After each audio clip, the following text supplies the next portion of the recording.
This is Hayes Q Jones, your DVD and Blu-ray baller on a budget. And this is HQ Videos for you. If you're new to the channel, welcome. Please like, share, subscribe. If you're a current subscriber, what's up? You know the routine. You're greatly appreciated. Come on in, make yourself at home.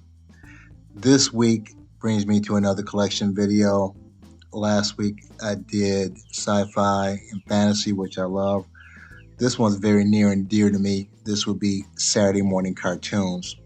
And if you're a certain age, you probably can't appreciate Saturday morning cartoons. This is pre-internet, pre-DVD players, pre-Blu-ray players, pre-cable TV, streaming. This is even pre-VCR. This is when there were only three networks, ABC, CBS, and NBC. Of course, you have PBS and a network affiliate. In my part of the country was an ABC affiliate. And the only times you really saw cartoons, you might see them a little bit after school, was on Saturday mornings. And that's what you live for as a kid. Monday through Friday, you have school. Saturday morning, you get up early, grab your cereal, start your cartoons. I was so much of a TV head growing up. Sunday, they'll have the Sunday press. And every Sunday press, they'd have a TV guide. And I would, on the weekends, with a pen, mark out from probably 7 or 8 in the morning, all the shows I'd be watching, one after the other, until there's nothing else to watch. I'll probably watch the cartoons from 7 or 8 till about 12 or 1 in the afternoon. Then I'd be finding movies, television shows, whatever, and ABC, CBS, NBC, and I'd strategically have my day planned around the TV. Yeah, that's what kind of TV head I was. And Saturday mornings, that was it. So I'm going to go over my top 10 favorite Saturday morning TV series. Now, without further ado, sit back, relax, have a drink, have a smoke, and I'll catch you on the other end of this video.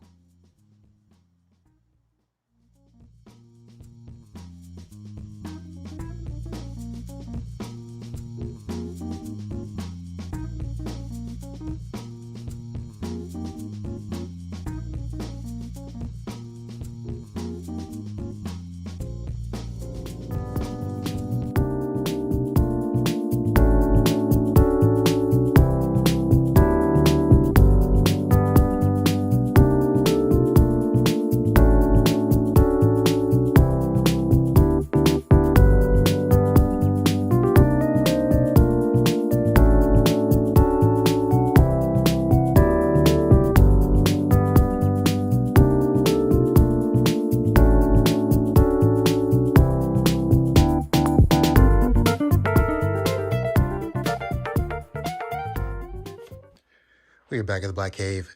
Back at the Black Cave. We are back at the motherfucking Black Cave. I'm just going to jump into my top 10 for favorite Saturday morning kid shows. This is a classic. Get a shot of this. This is The World of Sid and Marty Krofft, H&R Puffin Stuff, the complete series. This actually debuted September 6, 1969, and it only ran from September 6, 1969 to December 27th, 1969. So it only had 17 episodes. But this was the show, I believe, right before the Banana Splits. I don't know if you remember that. They actually came out recently with a horror movie with the Banana Splits, which I haven't seen before. But this is one of Sid and Marty Krofft's first life-size puppets children's show. I can't remember if it was NBC. I believe it was NBC that came on. I can't really remember. It was a Paramount studio, so I'm guessing it's NBC. The reruns ran from 78 to 85. So if you remember back in the day, I'm sure this probably puts a smile on your face. H&R Puffin Stuff. Some of the actors that were actually in this, you had Jack Wilde, Joan Gerber, Angela Rosito, Billy Hayes. So a lot of just crazy good stuff for kids. H&R Puff and stuff.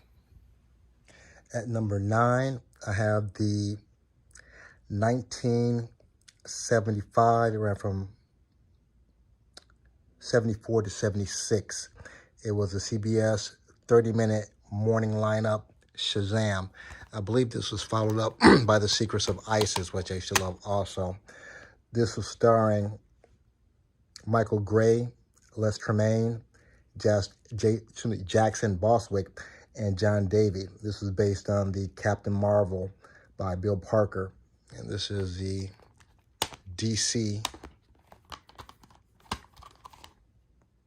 For a second, I thought that was the guy from Karate Kid. Number 9, Shazam. My number 8 pick is Sigman and the Sea Monsters. And the case a little jacked up, so I had to put a little special holder in there. And this ran from September 8th, 1973 to October 18th, 1975. This was starring Billy Barty, John Whitaker, Scott Colden, Mary Wicks, John Higgins, Rip Taylor, who y'all remember specifically, Sparky Marcus, and a whole other people. This show centered around two brothers named Johnny and Scott Stewart, playing on the beach near Dead Man's Point. That's when they discovered the sea monsters. And I believe the main character, I can see a picture of him, this kid, was on Family Affair with Brian Keith. That's his name. So my number 8 Saturday morning cartoon favorite pick, Sigman and the Sea Monsters, a complete series. My next pick, Speed Racer. This was a manga series in the 60s, and it made the jump to TV in 1967. The actual manga was inspired by Yoshida Earlier's and more popular automobile racing comics, Pilot Ace. So, and I just love the theme song. Here comes Speed Racer. He's the demon on wheels. And Chim Chim, the little monkey, that, I don't know, just love this series. And they actually made it into a motion picture, which I don't believe did very well. And this is a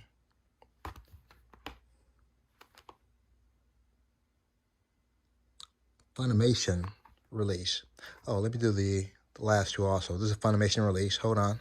H&R Puff and stuff. That was a Rhino. I believe that was a record label at one time. A Rhino release. Shazam being DC. That's Warner Brothers. And Sigman and the Monsters, I'm pretty sure this is Paramount or CBS, even though this is an import. I'm going to take a guess and say this is CBS Paramount. All right, on to number 7. My next pick is Hanna-Barbera's Johnny Quest. This aired from September 18th, 1964 to March 11th, 1965. It actually, in prime time on the ABC network, was an almost instant success. It also aired on CBS mornings, early afternoons from 67 to 1970. Like the original Star Trek television series, the series was profitable in syndication. And I always wondered, what happened to Mrs. Quest? They never mentioned a Mrs. Quest. I love Haji, even though Haji was kind of a stereotype though, but Haji was that Simbalabim. You always do some kind of magic stuff though. So this is the complete series of Johnny Quest, and this is a Warner Brother production. And this is number 6, Johnny Quest. My number 5, and everyone should know this, Bugs Bunny, voiced by Mel Blanc. Let me see if I can get this open. This is actually the collector's edition, if I can get this out. I think there were 30,000 made. So you probably have one. Has a nice little pop right here. And actually has the Warner Brothers 60th Anniversary Collection.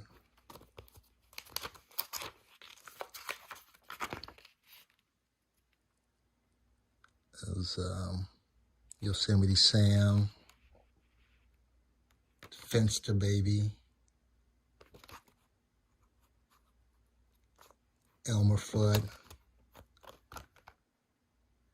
and Daffy Duck. And this has 60 theatrical shorts, so I'm sure this isn't the complete Bugs Bunny because they have old Bugs Bunny, even the old racist Bugs Bunny ones. This is probably just the theatrical short, so it's not all of them though. But number 5, my man Bugs Bunny. The next one, and this is number 4, the Flintstones, American animated sitcom produced by Hanna-Barbera again. I didn't know this premiered, originally broadcast September 30th, 1960 to April 1st, 1966. And it was actually on a primetime slot, which I was actually shocked. I only watched it on Saturday morning as far as I can remember. But fantastic cartoon show. Had a spinoff with Bam Bam and Pebbles. Actually spawned, I think, 2 movies. The Flintstones and the sequel, which had a totally different cast. But fantastic Saturday morning cartoon. This is number 4, the Flintstones. And of course, this is a Warner Brother release. Another one, number 3, this would be the Jetsons. The Jetsons, another American sitcom produced by Hanna-Barbera again. This debuted September 23rd, 1962, and ran to March 17th, 1963. And it was one of the first kind of sci-fi cartoons that Hanna-Barbera ever did. And love the background music to the Jetsons and their theme song. Another Warner Brothers collection. Number 3, the Jetsons. My next pick, number 2, ScoobyDoo. Warner Brothers release. This was created in 1969. It debuted on CBS from 1969 to 76 when it moved to ABC, and also had various runs on ABC. And it had some spin-offs, Scrappy-Doo, a pup named Scooby-Doo, several movies, several reboots. And this is actually the actual series in a little special collector's box here, which I love. And this is, they actually have, this is 50,000 at the release. This is number 15,988. And you have the actual booklet here, the Scooby-Doo Encyclopedia. Scooby, Shaggy, Daphne, Fred, Velma, the Mystery Machine. You get a little breakout what's in the Mystery Machine. Oh, they got the spin-offs. Scrappy, Scooby-Dum, Yabba-Doo, and Dusty. I forgot about Scooby-Dee. I forgot about her. Blue Falcon and Dynamite, Speed Buggy. These are some of the other cartoons and some of the guest stars on the actual Scooby-Doo show. It was actually like a kid's sitcom. They have all these guest appearances on here. You actually have the episode breakdown. I love the way they did this. Very nice with the booklet. Nice artwork on the disc. And I also have the Scooby-Doo movies. This is almost complete, so I'm sure it's missing some. You have Sonny and Cher, Don Knotts, Batman and Robin, Three Stooges, I believe that's Phyllis Diller, Laurel and Hardy, and I believe that's the guy who used to be with Burt Reynolds movie. I can't think of his name. He was in Gator and White Lightning. What did Jonathan Withers done?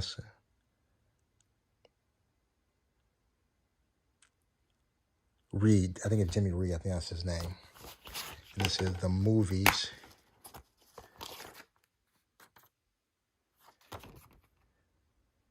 Dick Van Dyke, Don Adams, Tim Conway.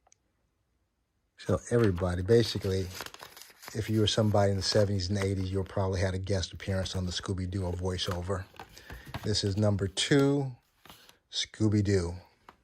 And of course, ScoobyDoo is Warner Brothers. Before I get to number 1, this is a special pick. It's not a television series, but if you're a Gen Xer, you grew up with this. Schoolhouse Rock by Disney. You learned about how to count. You learned English. You learned about law. If it was a junction, what's your function? Or I'm just a bill. Yes, I'm only a bill. As I'm sitting here on Capitol Hill. A lot of people in Congress probably need to watch that video. This was an amazing series of television shorts that taught you everything from grammar to math to social sciences to politics. So couldn't do a Saturday morning cartoon top 10 without throwing in Schoolhouse Rock, Disney release. If you don't have this and you're Gen Xer, pick it up somewhere. And my number 1 pick, this is a children's adventure television series created but uncredited by David Girold and produced by Sid and Marty Croft, who co-developed the series with Alan Foshko. It's a live-action show mixed with stop-motion animation dinosaurs, originally aired on Saturday mornings from 1974 to 1976. They actually did a reboot in 1991, which I don't have, and it actually turned into a major motion picture in 2009. And either this or Sparkle Mysteries was the first show I watched with my son. Love this show. Land of the Lost. You got the Slee Stacks. Well, first of all, let's go into the first season here. What are their names? The Marshall family. Marshall, Will, and Holly on a routine expedition on the greatest earthquake ever known. I'm probably screwing up the theme song though, but this is season 1. I used to love the Slee Stack in there. They're like the slowest moving things. I was like, no way in the world would a Slee Stack catch me. And you have these little ape creatures, kind of humanoid ape creatures. I believe they're called Paku. You have, see that with a picture of him. Is it Shaka?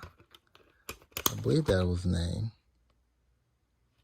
This is season 2, Land of the Lost. And the final season, there he is.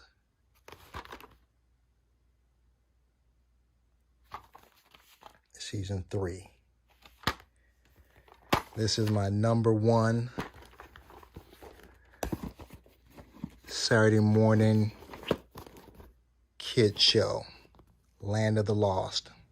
And before I forget, Land of the Lost, that was a Universal release, Land of the Lost. And these are my top 10 favorite Saturday morning cartoon collection.